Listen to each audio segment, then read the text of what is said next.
અવધૂત ચિંતન શ્રી ગુરુદેવ દત્ત. વિષ્ણુ ભગવાનના અવતાર પરશુરામ અને એમની આજે જયંતિ છે. અખાત્રીજના દિવસે પરશુરામ સ્તોત્ર પરમોસ પરિવ્રાજકાચાર્ય શ્રી વાસુદેવાનંદ સરસ્વતી કૃત પરશુરામ સ્તોત્રમ.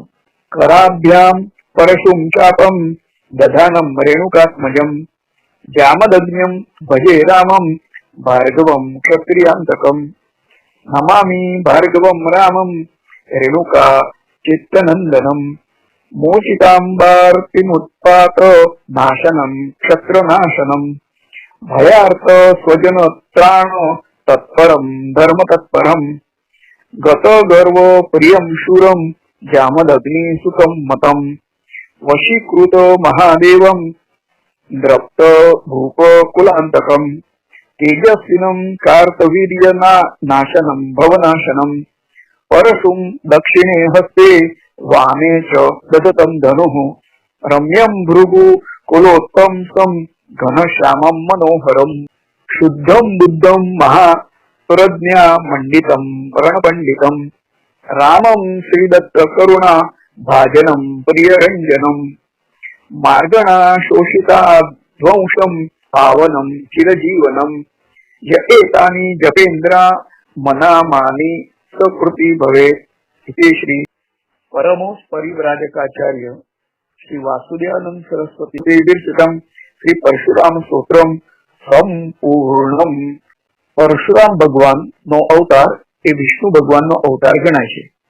તેઓ સપ્ત ચિરંજીવીમાં પણ એમની ગણના થાય છે અને તેમણે 21 વખત પૃથ્વીને નિક્ષત્રિય કરી હતી. એના પછી તેઓ સમુદ્રમાં તપશ્ચર્યા કરવા ગયા. એમને જે દુઃખ થયું હતું કે મેં સંહાર કર્યો કે મારે શું કરવું, એટલે દત્ત ભગવાન પાસે ગયા. દત્ત ભગવાન એમને કહ્યું તું 100 મહિના કર અને સમગ્ર પૃથ્વીનું દાન કશ્યપ ઋષિને આપી દે. પરશુરામ સમગ્ર પૃથ્વીનું દાન કશ્યપ ઋષિને આપીને પોતે સમુદ્રમાં તપશ્ચર્યા કરવા ગયા. પણ છતાં બ્રાહ્મણો એમની પાછળ લાગે, અમને કંઈક આપો દાનમાં, અમને કંઈક દાનમાં આપો. એમને કહ્યું મેં તો સમગ્ર પૃથ્વીનું દાન કશ્યપ ઋષિને કરી દીધું છે. તો બ્રાહ્મણ કે તો અહીંયા કેમ તમે અહીંયા ઉભા છો? એટલે એ સમુદ્રમાં જે ઉભા હતા ત્યાં પણ એમને જમીન કરીને એ જમીન એ બ્રાહ્મણોને દાનમાં આપી. ફરી ડીપ સીમાં તેઓ ગયા અને તપશ્ચર્યા કરવા લાગ્યા.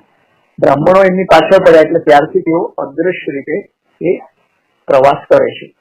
બીજી વાત કરવાની એટલે પરશુરામ ભગવાને સહસ્ત્રાર્જુન રાજાનો વધ કર્યો હતો.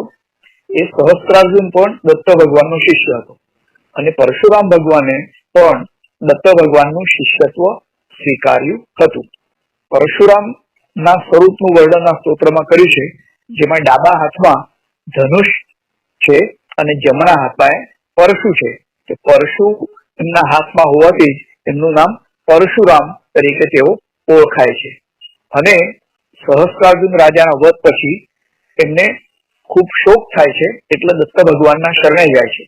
દત્ત ભગવાન એમને જે બોધ પ્રદાન કરે છે એને ત્રિપુરા રહસ્ય એમ કહેવામાં આવ્યું છે.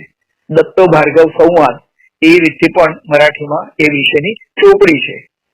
પરશુરામ ભગવાન ભૃગુ કુલોત્પન્ન એ રીતે કહેવાય છે. ભૃગુ ઋષિના કુળમાં જન્મ્યા હતા.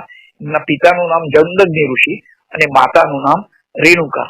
તો રેણુકા એ સતી થવા માટે માહુરગઢ જાય છે અને ત્યાં દત્ત ભગવાન એ ક્રિયા બધી કરાવે છે.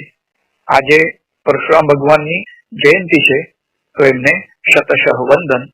અવધૂત ચિંતન શ્રી ગુરુદેવ દત્ત.